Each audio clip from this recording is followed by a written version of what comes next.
கணியத்திற்குரிய சகோதர சகோதரிகளே, எதிர்கட்சி தலைவராக இருக்கக்கூடிய ராகுல் காந்தி அவர்கள் டெல்லியில பத்திரிகையாளர் சந்திப்பை நடத்துகிறார். ஏறக்குறைய 1 மணி நேரத்துக்கு மேலாக அந்த சந்திப்பு நடைபெறுகிறது. அந்த சந்திப்பில் அவர் கூறிய விஷயங்கள்லாம் இந்த நேரத்துல பெரிய ஒரு புரட்சியே ஏற்பட்டிருக்கணும். அந்த அளவுக்கு உண்டான ஒரு மிகப்பெரிய பாரதூரமான விஷயத்தை அவர் சொல்லி இருக்கிறத நம்ம பார்க்க முடியுது. அதாவது பொதுமக்கள் மத்தியில பரவலாக பிஜேபி அரசுக்கு எதிராக ஒரு பெரிய அளவுக்கு எதிர்மறையான எண்ணங்கள் தான் இருக்கு. ஒரு சாதகமான பாசிட்டிவான எண்ணங்கள் யாருக்கும் கிடையாது. என்கிட்ட விலைவாசி எல்லாம் ஏற்றப்பட்டிருக்கிறது. பெட்ரோலா இருக்கட்டும், டீசலா இருக்கட்டும், கேஸா இருக்கட்டும், எல்லாமே விலைவாசிகள்லாம் மளிகை பொருட்களா இருக்கட்டும், காய்கறியா இருக்கட்டும், நம்முடைய பொருளாதாரத்தை வச்சு என்ன செய்ய முடியல, ஈடு செய்ய முடியல. நடுத்தர வர்க்கங்கள்லாம் ரொம்ப கவலைப்படுறாங்க. இது அடிமட்டம் வரைக்கும் நம்ம பார்க்க முடியுது. ஆனாலும் எலெக்ஷன் வரும் பொழுது இவங்க ஜெயிச்சுக்கிட்டே இருக்கான். அப்போ நமக்கு என்ன, பொதுவா எல்லா மக்களும் பேசுறான், இவன் இவிஎம் மிஷின்ல கை வைக்கிறான், இந்த இவிஎம்ல இவன் கை வச்சுதான் ஜெயிக்கிறான் என்று எல்லா மக்களாலும் பேசப்படுது. ஆனாலுமே இவர்கள் அதிகாரத்தை வைத்துக்கொண்டு, நீதிமன்றத்தை வைத்துக்கொண்டு, தேர்தல் ஆணையத்தையே தனக்கு வைத்துக்கொண்டு, சாதகமாக வைத்துக்கொண்டு இவர்கள் செய்யக்கூடிய செயல்பாடுகளை எல்லா மக்களும் புரிஞ்சு வச்சிருக்கிறாங்க. நீதிமன்றங்களில் சில வழக்கு போச்சுங்க, போகும்பொழுது ஆதாரம் இருக்கான்னு கேட்கிறான். இவிஎம் மிஷின்ல நம்ம எப்படி ஆதாரம் காட்ட முடியும்? எல்லாமே வெளிப்படையா கொடுத்தாதானே. நம்ம விவிபேட்ல உள்ள விஷயத்தை கூட எல்லா ஓட்டிங் மிஷின்ல இல்ல, சில இடங்கள்ல தான் இந்த விவிபேட் என்று சொல்லப்படக்கூடிய அந்த எதுக்கு ஓட்ட போடணும் ஸ்லிப் வரும் பாருங்க, அது சில இடங்கள்ல தான் வைக்கப்படுது. எல்லா இடத்துக்கும் வைக்கணும், அதுவும் சேர்த்து என்ன பண்ணணும்ன்ற கோரிக்கை நிராகரிச்சுதான். தேர்தல் ஆணையத்துடைய தலைவரா இருக்காரு பாருங்க, தேர்தல் ஆணையத்துடைய தலைவரை யார் தேர்வு செய்யணும் என்ற விஷயத்தை இப்ப எப்படி ஆக்கிட்டான்னு கேட்டா, தலைமை நீதிபதியை நீக்கிவிட்டு பிரதமர் இருப்பார், பிரதமர் நியமிக்கக்கூடிய அமைச்சர் இருப்பார், எதிர்கட்சி தலைவர் இருப்பாருன்னு சொல்லி மொத்தம் 3 பேர் ஆக்கிட்டான். இப்போ இவன் நியமிக்கக்கூடிய அமைச்சர் யாரா இருப்பாங்க, இவன் கட்சியை சார்ந்தவங்க இருப்பாங்க. அப்போ எதிர்கட்சி மைனாரிட்டியா ஒரு ஆளு தான், இவங்க 2 பேர். அவங்க எதிர்த்தாலும் இவர்கள் யாரை தலைமை தேர்தல் ஆணையராக முடிவு செய்யறாங்களோ அவங்கள தான் போடுவாங்க. அந்த மாதிரி விஷயத்தை பார்க்கிறோம். இது இல்லாம தேர்தல் ஆணையத்தை எங்கெல்லாம் ஓட்டு நடக்குதோ அங்க சிசிடிவி கேமரா இருக்கணும். இந்த ஃபுட்டேஜ் இருக்கு பாருங்க, இது பொதுமக்கள் கேட்டால் கொடுக்க தேவையில்லைன்னு சட்ட திருத்தம் வரை கொண்டு வந்திருக்கான். தெரியுமா உங்களுக்கு? பொதுமக்கள் கேட்டால் கொடுக்க தேவையில்லை, கொடுக்க மாட்டோம் என்று சொல்லி சிசிடிவி ஆகக்கூடிய ஃபுட்டேஜ 45 நாள் மட்டும்தான் சேவ்ல இருக்கும். 45 நாள் முடிஞ்ச உடனே டெலீட் ஆகக்கூடிய அளவுக்கு வச்சுதான். அப்ப இதுக்கு பிறகு சிசிடிவி ஃபுட்டேஜ் கேட்டா கூட கிடைக்காது. அந்த அளவுக்கு சட்ட திருத்தங்களை கொண்டு வந்து இந்த மாதிரி குளறுபடிகளை செஞ்சுட்டு இருக்கான். ஒண்ணு.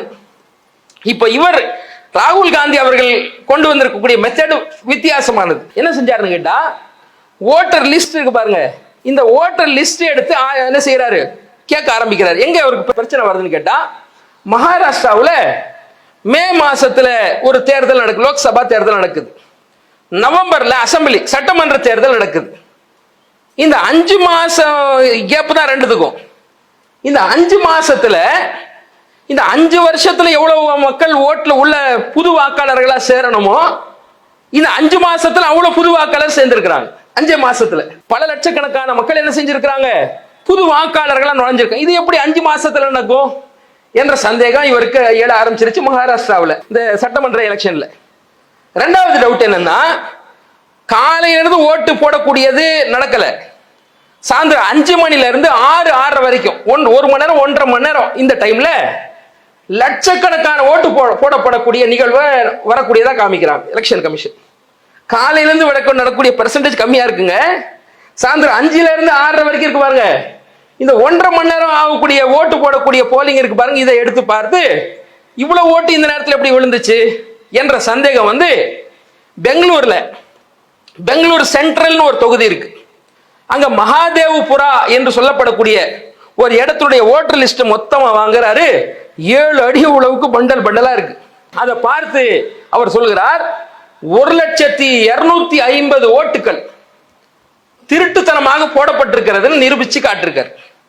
இந்த ஓட்டர் லிஸ்ட்ல வரக்கூடிய பேர்கள்லாம் வச்சு 1,250,000 ஓட்டுகள் திருடப்பட்டிருக்கிறது என்று பத்திரிகையாளர் சந்திப்புல வெளிப்படையா பேசுறாரு. அதுல 5ஆக அவர் பிரிச்சு சொல்றாரு. முதலாவது duplicate voters 11,965, fake and invalid addresses 40,009. ஒன்னு நான் சொல்றேன் பாருங்க. Bulk voters in single address இது 10,452. Invalid photos 4,132. Misuse of form 6 33,692. அதாவது இந்த 5 பாத்தீங்கன்னா டூப்ளிகேட் ஓட்டர்ஸ் இருக்கு பாருங்க 11,965. என்ன பண்ணுவாங்கன்னா ஒரே பேர் வச்சுக்கிட்டு பல பூத் இருக்கு பாருங்க 116, 124, 128, 132 பூத் இருக்கு பாருங்க. எல்லா பூத்லயும் இந்த பேர் இருக்கு, இந்த போட்டோ இருக்கு, இந்த ஐடி இருக்கு. இதை வச்சு எடுத்து காட்டுறாப்புல இந்த மாதிரி ஓட்டு 11,965 போடப்பட்டிருக்கு என்ற மாதிரி சுட்டி காட்டுறாரு. இது இல்லாம பல மாநிலங்கள்ல வேற எடுத்து காட்டுறாப்புல. ஒடிசால இருக்குது, ஊபியில இருக்குது, மகாராஷ்டிரால இருக்குன்னு சொல்லி வாரணாசி தொகுதியில உட்பட பெங்களூர்ல இருக்கக்கூடியவருடைய ஓட்டு அங்கேயே இருக்கு பாருங்கன்னு சொல்லி எடுத்து காட்டுறாப்புல. 11,965 ஓட்டு டூப்ளிகேட் ஓட்டு. ரெண்டாவது ஃபேக் அண்ட் இன்வாலிட் அட்ரஸ். அதாவது அட்ரஸ் ஒன்று கொடுக்குறாங்க, அந்த அட்ரஸ்ல போய் பார்த்தீங்கன்னா ஒண்ணுமே புரியாத மாதிரி 000 போட்டு வைக்கிறது, 100 போட்டு வைக்கிறது. இந்த மாதிரி ஃபேக்கான இன்வாலிட் அட்ரஸ் கொடுத்திருக்கக்கூடிய நபர்கள் அட்ரஸ் இல்லாம ஓட்டர் ஐடி உங்களுக்கு கிடைக்குமா? எனக்கு கிடைக்குமா? இந்த ஐடி கொடுத்து ஓட்டு போட்டிருக்காங்க 40,009. Bulk voters and single address. Bulk ஓட்டுனா ஒரு வீடை எடுத்து அட்ரஸா போட்டிருப்பாங்க, அந்த வீடு போய் ஆராய்ச்சி போட்டோ போட்டிருக்காங்க. சிங்கிள் பெட்ரூம் 2 பேர் 3 பேருக்கு மேல அங்க இருக்க முடியாது, ஒருத்தர் தான் அங்க தங்கவே முடியும். அதுல 70 பேர் வந்து ஓட்டு போட்டு போயிருக்கோம். சிங்கிள் ரூமா இருக்கக்கூடிய அந்த ரூம்ல இருந்து 70 பேர் 80 பேர் 100 பேர். ஒரு பீர் ஃபேக்டரியில 68 பேர் ஓட்டு போட்டு போயிருக்கான். பீர் ஃபேக்டரியில் எப்படி நீ ஐடி கார்டு கொடுப்ப? ஒரு கம்பெனிக்கே நீ ஐடி கார்டு கொடுக்க மாட்டே, வீட்டுக்கு தானே கொடுப்ப என்று மக்கள் எல்லாம் கேட்டுக்கொண்டிருக்கிறாங்க. அப்போ பல்க் ஓட்டர்ஸ் இன் சிங்கிள் அட்ரஸ்ல 10,452. இன்வேலிட் போட்டோஸ் அது இதுல என்னன்னு கேட்டா போட்டோ மைக்ரோ சைஸ்ல இருக்கும், நீ ஜூம் பண்ணி பார்த்தா கூட தெரியாது. சில இதுல போட்டோவே இருக்காது, போட்டோவே இல்லாத மாதிரி எல்லாம் கொடுத்து இப்படி 4,132 ஓட்டு போட்டிருக்காங்க. அதுக்கு அடுத்து மிஸ்யூஸ் ஆஃப் ஃபார்ம் 6. ஃபார்ம் 6 என்னன்னு கேட்டா முதல் தலைமுறை ஓட்டு போடுவாங்களே, 18 வயசு பூர்த்தி ஆன உடனே ஓட்டு போடுவாங்களா இல்லையா, அதை பத்தி எடுக்கிறாங்க. 33,692 பேர் ஓட்டு போட்டிருக்காங்க. அதுல ஷக்குலா ராணி நினைக்கிறேன் ஒரு அம்மாவை பத்தி எடுத்து காட்டுறாரு, 70 வயசு அந்த பொம்பளைக்கு.